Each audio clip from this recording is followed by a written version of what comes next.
Telepathic fields. Hello, I hope you are all doing very well. Thank you for being here with me once more. I am Mari Swaruu. On Earth, for most humans and terrestrial science, telepathy is nothing more than an old esoteric idea that is exploited nowadays for science fiction, and exaggerated by the New Age movement. It has no scientific evidence to back its existence, and it is basically ridiculed and dismissed away by the vast majority of people. Only a small amount of the population accepts it exists because they have had small glimpses of it, in mild examples of telepathic communication they have experienced, and that can be easily dismissed away as mere chance or coincidence. Nearly everybody has experienced thinking about someone right before the phone rings with that person on the other side of the line, but this example is quickly dismissed as chance. And many others have experienced a close relative suddenly starting to talk about what they were thinking about, sometimes even sharing the same thought exactly. This other example is also dismissed as simply two people knowing each other very well. The controllers of Earth have managed to hide telepathy from the general public quite effectively throughout the ages, but especially during modern times, where religion has been replaced by another religion more in tune with the times, and that is the religion of dogmatic science. With it, gaslighting the general public into dismissing the existence of something that is quite in their face a real phenomenon. Yet telepathy as a concept has gained some weak validity since the appearance of the New Age movement, which is only a few decades old, but it remains well into the realm of the not validated and anti-scientific concepts. In New Age groups, it is almost a wishful thinking and make-believe component of the movement. So, needless to say, what I will share next is quite outside the capacity of the validation that Earth's science can give.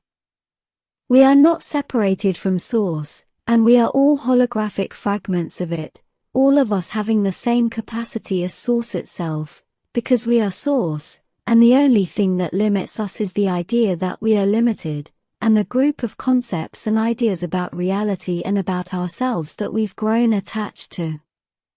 This is why when we let go of our mental attachments, our mind expands, and so does our consciousness and awareness, and with it, our existential density.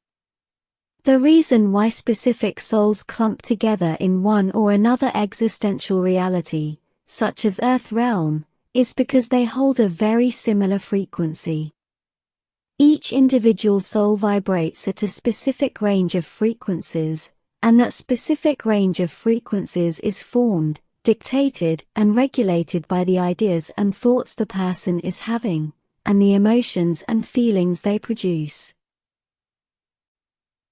Therefore, the attachment to ideas, the rigidity and stubbornness of the person to let go of them even in the face of better and more convenient ones, is what hinders all spiritual progress.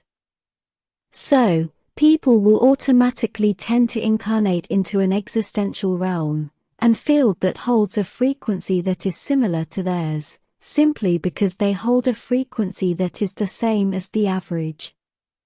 Souls can intentionally incarnate into a field with a different frequency than theirs, a lower one for example, as many star seeds do on Earth, but that is another subject and I digress. All thoughts are frequencies, and each complex idea holds its own specific range of them. They are not happening in the brain of the subject, and neither are they caused by it. The brain is just a translator from the etheric field into the so-called material realm of existence. All thoughts and ideas are generated in the etheric field, which can also be called the spirit world, although the etheric field is much larger, as it integrates many other non-physical aspects. What generates thoughts and ideas is the spirit, and the brain only translates them into the material world, although all the living cells in a body, in their own capacity also translate what occurs in the etheric side into the world of the living, using DNA as a receptor antenna of sorts to receive subtle energy, according to what each one of them is a match to. All thoughts are energy, and they all hold a specified range of frequencies that are unique to each one, even when there are two or more different people or souls having them. Two different people thinking about the same thing will generate the same frequency and energy patterns associated with that thought. When people think about something, about anything, they generate energy, and that energy at the specific frequency of each kind of thought is radiated or transmitted into the field. They are fed into the etheric field where they mingle and mix with what other people are thinking and transmitting, forming a complex super frequencies in which everyone is immersed in. Imagine each person as a radio station, transmitting into the field all that they are thinking. When a thought or an idea is shared by many, it will gain strength in the etheric field, as multiple transmitters reinforce the specific range of frequencies of that thought, adding their combined strength. What I'm coming at is this. Thoughts are not entirely ours, because we are not separated from the field we are in. We are affected by what other people are thinking, and what we perceive to be the vibe of a person or of a place is real, so we must watch what thoughts we are having, and when and where we are having them. We must also watch how people and places make us feel, but also remember that a feeling or an emotion is caused by our thoughts and the preconceived associations, causes and outcomes we've had before, so emotions are not necessarily associated with the truth about someone or someplace. An emotion is an indicator, but it is not necessarily a truth. We must learn to observe our thoughts, we must analyze them and treat them with caution. We are not our thoughts, we are who observe them from behind. Those thoughts we randomly have not always belonged to us, because when we leave our mind to run astray with no mental discipline, we tune into the field where we begin to pick up whatever is there, and whatever is strongest. When we are in a crowd, in a busy street, for example, we are immersed in a chaotic field full of random different thoughts coming from all the people there. But when we are in a place where there are fewer people, we begin to pick off specific thoughts coming from them, and an poorly trained mind will think they are coming from him or herself. When you are feeling depressed, angry, or in a negative thought spiral, for what you consider to be no reason at all, just out of the blue, that most probably is not coming from you. Watch who is nearby, your neighbors perhaps, because walls don't stop high-energy etheric field subtle energy such as telepathy. Needless to say, when you are immersed in a negative environment, you will be affected by it, even if that negativity objectively has nothing to do with you, or does not affect you when observed with logic only from the side of the physical. And it will take a lot of strength of character to stay in your frequency without being affected, but it can be done, and many people, star seeds, can do this. They can effectively protect their energy wherever they are. In the same way, when we are immersed in a very positive energy field, we also are affected by it, and we can benefit from it, lifting our personal frequency, and nurturing that field in return. This is why it is so important to choose which people we will associate with, because we can become more of them, more of their kind. Remember, we are the result of the content we consume, the information we acquire and take in as ours, and of the people we associate with.